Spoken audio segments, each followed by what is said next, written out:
jiwaku.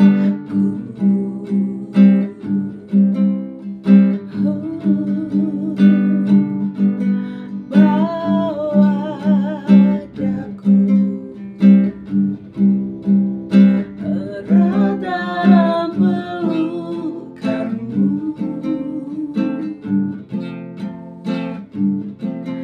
menikmati kasih dan indahnya hadiratmu.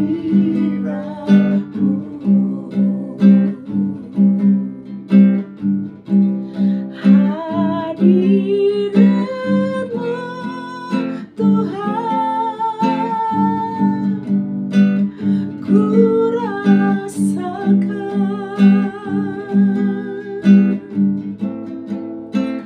kekudusan-Mu Bapa, penuhiku.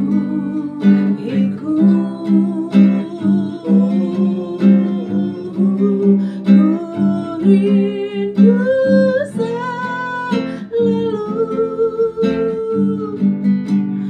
diam dalam bait-Mu, menikmati kasih anugerah-Mu.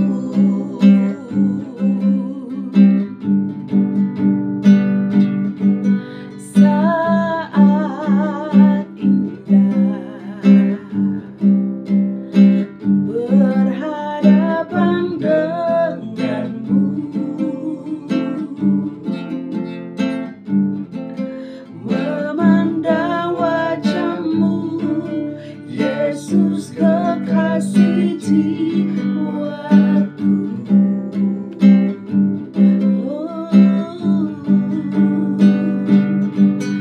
Bawa daku erat dalam pelukan-Mu,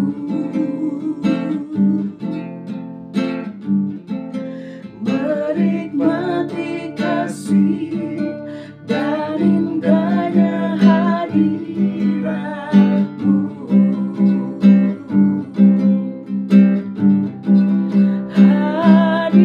Hadirat-Mu Tuhan, ku rasakan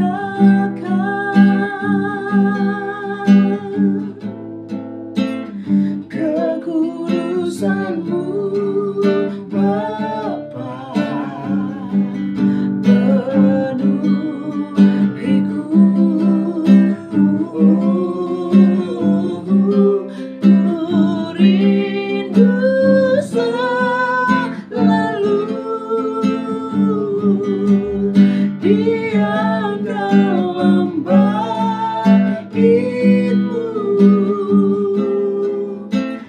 menikmati kasih anugerah-Mu. Hadirat-Mu Tuhan, ku rasakan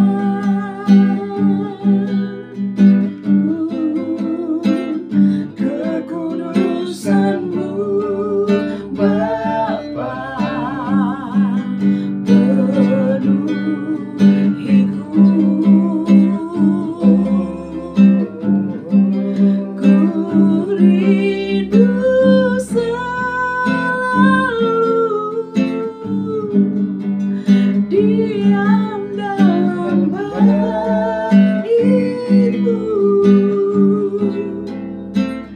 menikmati kasih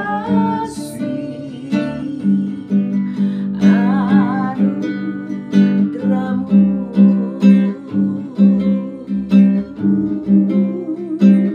Menikmati kasih anugerah-Mu.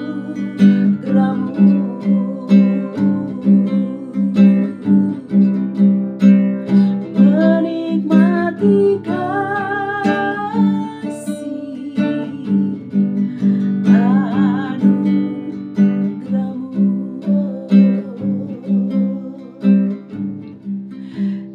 saudara yang diberkati Tuhan, selamat datang di hari Minggu yang Tuhan berkati. Selamat datang di program Membaca Alkitab Setiap Hari. Sebuah program di mana kita semua bisa membaca Alkitab bersama-sama. Mulai dari kitab Kejadian sampai Wahyu, kita bisa menyelesaikan dengan pertolongan Tuhan. Dan satu hari kita akan baca satu pasal. Dan ini berlangsung setiap hari. Mari saudara yang rindu di tahun yang 2024 ini, saudara, bukan tahun yang baru lagi ya, kita sudah masuki pertengahan tahun. Kita yang rindu untuk menyelesaikan pembacaan Alkitab, mari di tahun ini, beberapa tahun sebelum kita menutup tahun, kita akan membaca Alkitab, berkomitmen setiap hari kita akan buka satu pasal dan kita akan baca dan merenungkannya. Saudara yang sudah siap, mari saat ini kita siapkan Alkitab, hati pikiran kita yang benar-benar kita fokus tertuju pada firman Tuhan. Sebelum kita membaca Alkitab, saya undang kita semua untuk berdoa. Mari kita berdoa. Kami bersyukur Tuhan, oleh karena anugerah Tuhan, oleh karena kasih Tuhan, kami bisa ada saat ini di hari Minggu yang Tuhan berikan bagi kami. Kami telah siap untuk membaca dan merenungkan firman-Mu. Kami minta Roh Kudus yang baik, Roh Kudus yang manis, kiranya Engkau membuka setiap pemikiran kami yang sedang membaca, merenungkan dan mendengar firman Tuhan saat ini. Engkau kiranya membuka pemahaman, pengertian, karena cuma Roh Kudus yang sanggup melakukan hal yang dahsyat. Saat kami membaca firman Tuhan, kami mengerti karena Roh Kudus yang mengajarkan kepada kami. Terima kasih Tuhan, kami rindu mendengar firman-Mu, mendengar suara-Mu, mendengar nasihat-Mu bagi setiap kami di hari Minggu ini. Ini kami Tuhan, berkatilah setiap kami dan urapilah kami semua. Di dalam Kristus Yesus kami mengucap syukur. Haleluya. Amin. Mari kita buka langsung Alkitab kita saudara yang terdapat di Keluaran pasalnya yang ke-26.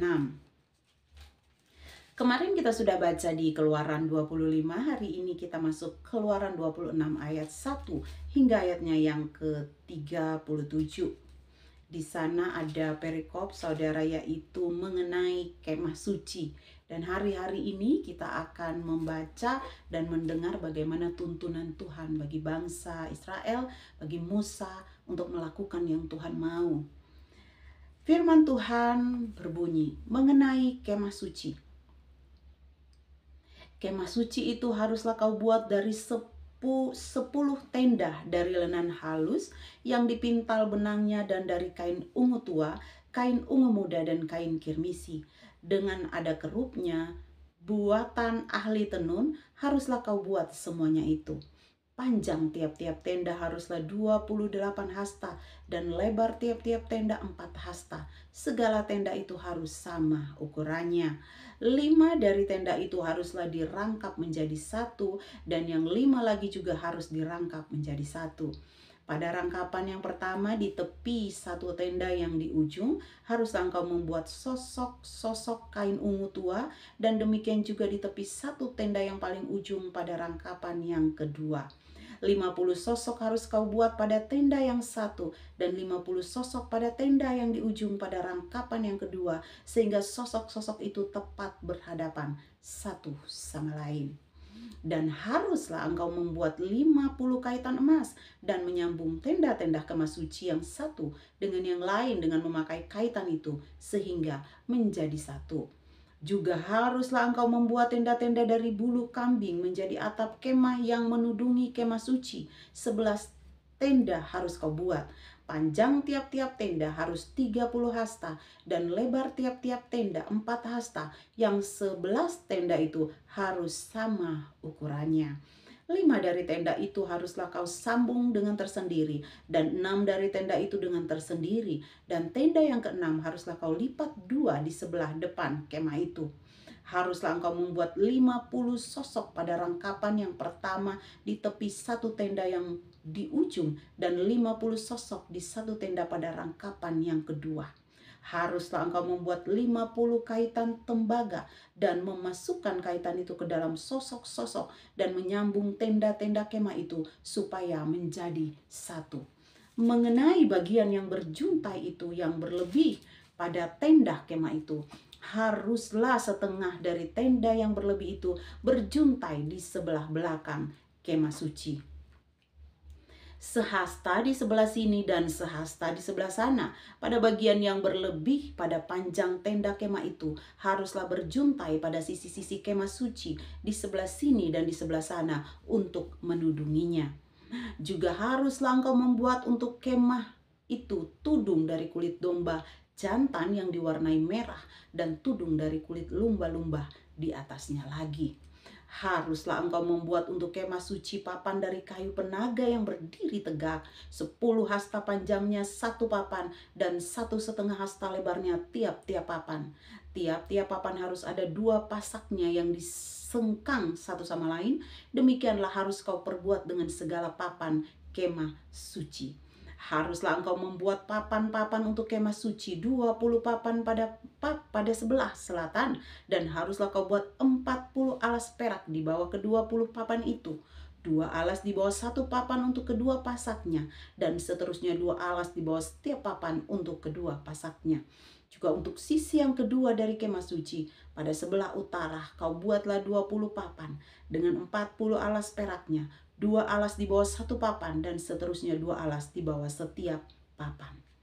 Untuk sisi belakang kemah suci, pada sebelah barat haruslah kau buat 6 papan. 2 papan haruslah kau buat untuk sudut kemah suci di sisi belakang. Kedua papan itu haruslah kau kembar pasaknya di sebelah bawah, dan seperti itu juga kembar pasaknya di sebelah atas. Di dekat gelang yang satu itu, demikianlah harus kedua papan itu. Haruslah itu merupakan kedua sudutnya. Jadi harus ada 8 papan dengan alas peraknya, 16 alas, 2 alas di bawah satu papan, dan seterusnya 2 alas di bawah setiap papan. Juga haruslah kau buat kayu lintang dari kayu penaga, 5 untuk papan-papan pada sisi yang satu dari kemah suci, 5 kayu lintang untuk papan-papan pada sisi yang kedua dari kemah suci, dan 5 kayu lintang untuk papan-papan pada sisi kemah suci yang merupakan sisi belakangnya pada sebelah barat. Dan kayu lintang yang di tengah-tengah papan-papan itu haruslah melintang terus dari ujung ke ujung. Papan-papan itu haruslah kau salut dengan emas. Gelang-gelang itu haruslah kau buat dari emas sebagai tempat memasukkan kayu-kayu lintang itu. Dan kayu-kayu lintang itu haruslah kau salut dengan emas. Kemudian haruslah kau dirikan kemah suci sesuai dengan rancangan yang telah ditunjukkan kepadamu di atas gunung itu. Haruslah kau buat tabir dari kain ungu tua dan kain ungu muda, kain kirmisi dan lenan halus yang dipintal benangnya. Haruslah dibuat dengan ada kerupnya buatan ahli tenun. Haruslah engkau menggantungkannya pada 4 tiang dari kayu penaga yang disalut dengan emas, dengan ada kaitannya dari emas berdasarkan 4 alas perak. Haruslah tabir itu kau gantungkan pada kaitan penyambung tenda itu, dan haruslah kau buat tabut hukum ke sana, ke belakang tabir itu, sehingga tabir itu menjadi pemisah bagimu antara tempat kudus dan tempat maha kudus. Tutup pendamaian itu haruslah kau letakkan di atas tabut hukum dan di dalam tempat maha kudus.